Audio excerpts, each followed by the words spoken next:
Hi, my name is Willem Ziada, and I'm a New York City-based director and creator of theater, television, and film, and I'm also a proud FENIX Global Artist Ambassador.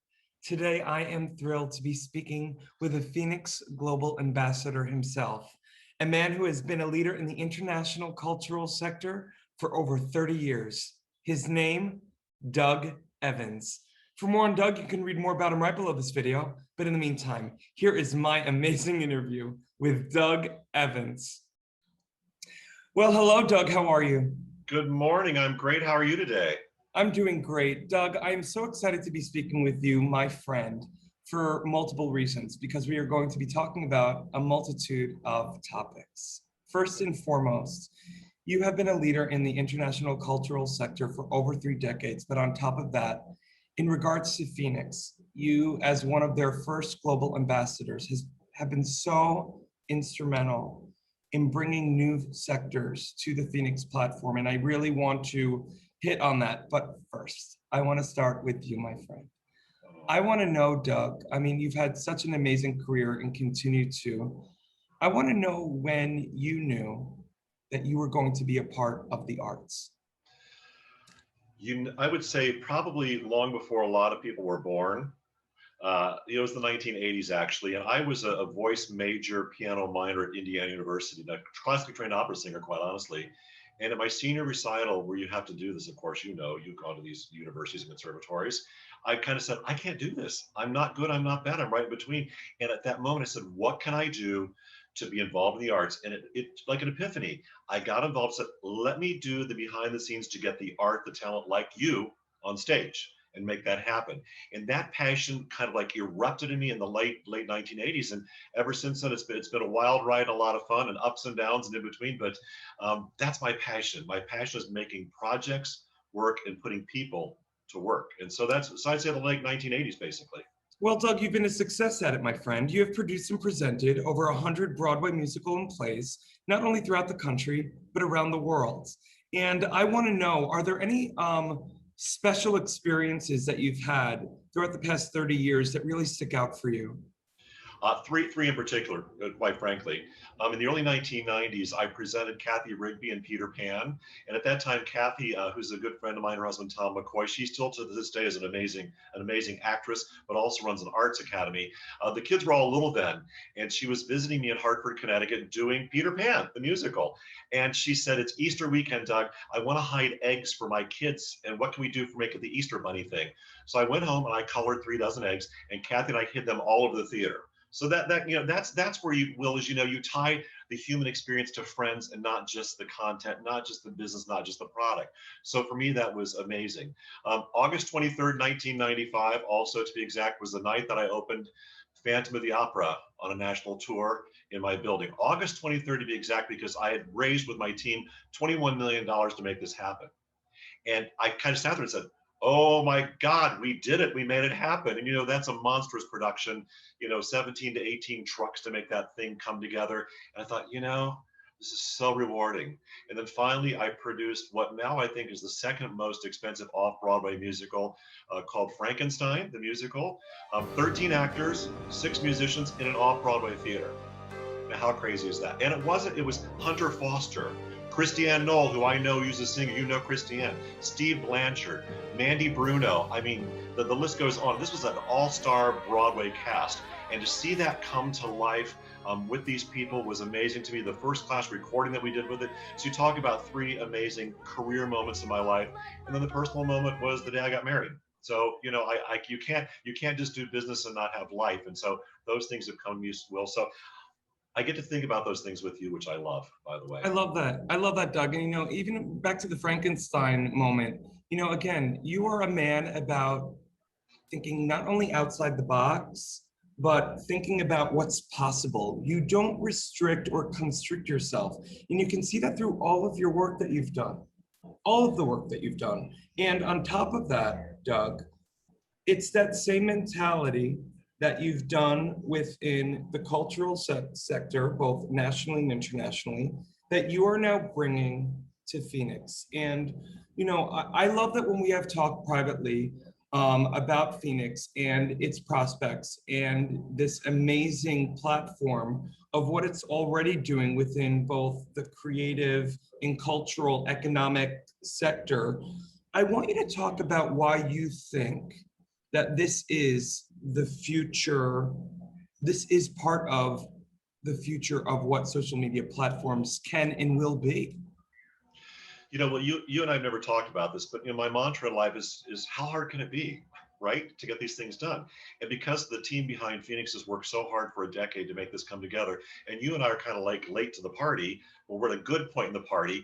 When we all live through, you especially, you and I have talked about this, when you and thousands and thousands of artists have lived through this COVID nightmare the last 16 months, where people have lost everything. And then, of course, the FENIX rises from the ashes. Now, FENIX has come into our life, and I see what we can do with this, not just with my sector, which is the Broadway theater music sector, but all these other sectors. It's all about the cultural economy. And with the cultural economy, this is a chance, and I think some things are never going to change. You've seen that, I think the Old Vicar, somebody in London said, they're going to stream all their plays live now. We never thought we would come to that. And at some point in time, I've always said, Broadway is going to have to do that also, because there are people in cities and towns all across this country who could never afford to get to New York, let alone buy a Broadway ticket. So with the cultural economy, that's going to mean more work for you, your friends, my friends, the actors, the actresses, the ice skaters, the people who are TED Talk speakers, the people who have recipes and lectures, all kinds of things. This is a next generation, a leading generation platform. Look at the other social media platforms. Nobody else is doing this. FENIX is doing it, and that's why I'm so drawn to this. And I think that, when you think about audiences, and you, with your career, you've had so many concerts right up to Carnegie Hall. When you think about audiences, FENIX brings the moment to broaden, deepen, and diversify audiences for performers and for the cultural economy, the cultural sector, but also to expand their base, their audiences. I think about all the artists that you've interviewed so far who've appeared on the FENIX talk and all the great things you've done. They've now been exposed to literally hundreds of thousands of people they never would have gone to ever before. And that's life-changing. And that's what this platform can be and will be.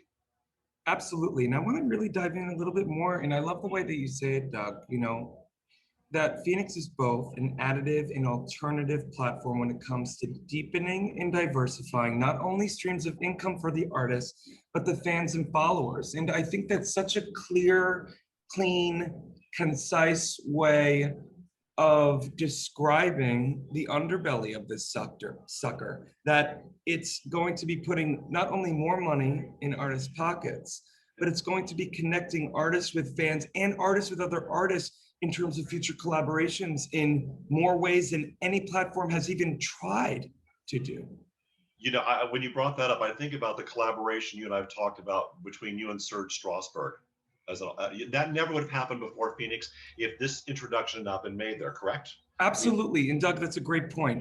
Since coming on FENIX because of your introduction, I not only am very fortunate to have, kind of been the face of a lot of these interviews with artists from not only around the country, but around the world, especially in the East. But I have already I'm working on 4 different projects with FENIX artists. After interviewing them as a director and a creator, I have a gut instinct. One of them is Serge Strasberg, a world-renowned painter and artist. I saw it behind him during our interview, a painting he did of his twin boys. I am a twin. But they were up against a storm, and there was something about the dichotomy of these 2 innocent boys, the light, up against in the forefront of darkness. You can talk about, as in any great art, you can perceive it as anything, right? It could represent, something political, social, economic. And then I've been working with Serge on an original musical, multidisciplinary, multisensory piece. Then there's also a band in Boston called the Van Burens. Oh, sure. I know who they are, by the way. These bunch of dudes met in 8th grade in the fall of 1999. And after interviewing them, I was like, wait, this is an animated series. You know how like The Simpsons, Doug, everyone kind of stays the same age? I was like, what happens if we follow these like 3 to 4 dudes in 8th grade, like constantly, and it's the Y2K is looming. And somehow this band, when they come together, they somehow have a superpower to fight this Y2K. Why that came to me? They all inspired me. And then there's Dr. Ken Chang in the East, who in Beijing, China, and in Singapore, I'm developing an original musical called Hope and Harmony. Hope, a girl in LA, Harmony, a girl in Beijing. Their love and need and want to become singing superstars, but they meet in the Kunlun Mountains of Beijing as for this American Idol type competition, and they both win to show that, yes, these are two girls from two worlds, but my God, if people just lean into celebrating differences, yes, what can be accomplished? So, Doug, I have to say, without you, my friend, I would not even be here interviewing you, but let alone meeting all of these amazing artists that I never thought I'd be collaborating with, but it's because of FENIX. Well, and Will, I think this is replicable or can be replicated by anybody who joins FENIX as an artist. I mean, when you think about it, there are people that you've known on the tertiary on some level, but not before. Broadway royalty like Ron Boehmer. I mean, I'm so thankful. Ron's an old friend from days gone by. Sounds like Hello Dolly. But you know something? You have Broadway royalty. You have Tiger Lily. I didn't know who Tiger Lily was. I'm a major fan now. I'm a major fan of them now. That country duo. And Ron Boehmer, by the way, Doug, when you introduced me to him, you know, I'd been a fan for years. But my God, you get to through these interviews and what FENIX is about, you get to really get the 360 viewpoint of these artists. You do. And you realize that we use the word life-changing for FENIX for artists and of all the creative economy, the revenue that can come to them with the model. We have to remember that the FENIX founders are all from the record label industry. And when they had a vision to build this, they built this because they said, you know something, yes, they have to make money. Things have to be paid for. But they flipped the paradigm. It's all about the artist making money and the revenue going to them and enough money to go to the investors to make sure it happens. So let's be clear. I mean, this is charitable to a certain extent, but it's not to the it's more than the extent of other social media platforms. That is the mantra. That is the belief. That is the DNA. That is woven into the culture of this company, this website, this application, Will, and you've seen this firsthand from your relationship with the C-suite people and the 150 or plus people who are involved with this organization. So, you know, it's life-changing. For me, it's a connection to my roots, to all the people I've loved for 30-some years in this business. And I have always thought about, how can I give back? How can I help people? And, you know, when I connect with you, when I connect to others, and I hear the stories of what's happened the last year and a half, this, I believe, is the beginning of a new era. I use the word additive. We'll continue to have live theater on Broadway in the centers around the country. But once these artists figure out that they can stream live to let's pretend, Will, you've done concerts all over the world. Let's pretend that you're doing your concert at Carnegie Hall, but you said, look, I've got a huge fan base in Seattle who cannot get here. You could stream this to them. Now let's talk business. You could stream it, you could charge for tickets, you collect 90% or so of that revenue, and it's not going to hurt the presenter because they never get here to begin with.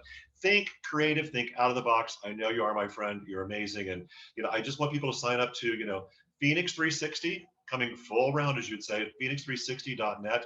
Check it out because this is the future of the arts, the cultural economy, the next generation, leading generation platform. And you know something?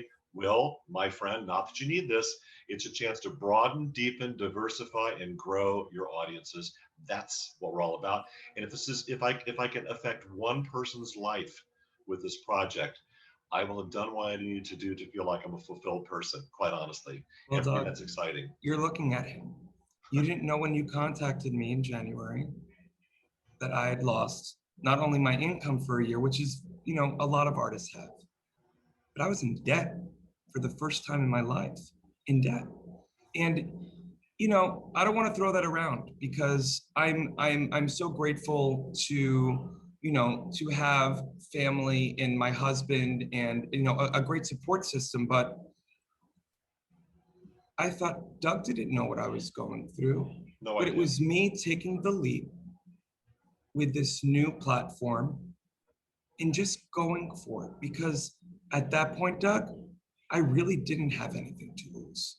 And if it's going to affect in such a positive way me, Will, living in New York City, on not only a financial front, but more so a connective front, to connect with other artists all around the country and the world who have gone through the same thing and that we can rise like a phoenix through our art and creativity. You know, I'm just so excited that, and I know you know, that this is going to spread like wildfire, because it's a combination of not only touching on the need for connectivity now more than ever, but the need for something new. Something new. And you know, Will, I'm sitting here thinking, listening to you and the story you told, I have to believe that's the same story for hundreds, if not thousands, of other people right now in the cultural sector, in the cultural economy. And I sit here and I play the tapes over my life, and two lines come from two musicals. One is "This is the hour." This is the hour for Phoenix. And as Norma Desmond sang, we give the people new ways to dream, right? We give the people new ways to dream. And I think that's what Phoenix is doing for us. And I'm so thankful you're my friend. And you know, the hundreds of interviews you've done so far are nothing short of magical, energetic, and amazing. And Will, you too have given people new ways to dream. And this is the hour for Phoenix. Thank you, my friend, so much. I can't wait to see you in person again. Please. Thank you, Doug, so much. And again, for more on Doug, you can read more about him right below this video. And again, like he said, for more on Phoenix, phoenix360.net. Doug Evans, thank you, my friend, for being a friend, a collaborator, and a champion for the arts, always. You'll always have it, Will. I got your back. Thank you, and you have mine. Thank you. In the digital age, artists and bands struggle to make a living. In fact, only a small number of artists can live off their craft. For the 98% of artists that don't have the luxury of being signed to a label, it's tough. But artists deserve to live off their art. Wherever you are around the world, appreciation of music does not change. Phoenix brings bands and their fans together, whilst allowing bands to properly monetize their passion. The Phoenix app will directly connect bands and fans with no need for middlemen. We're utilizing the blockchain to give the power back to the artist once and for all.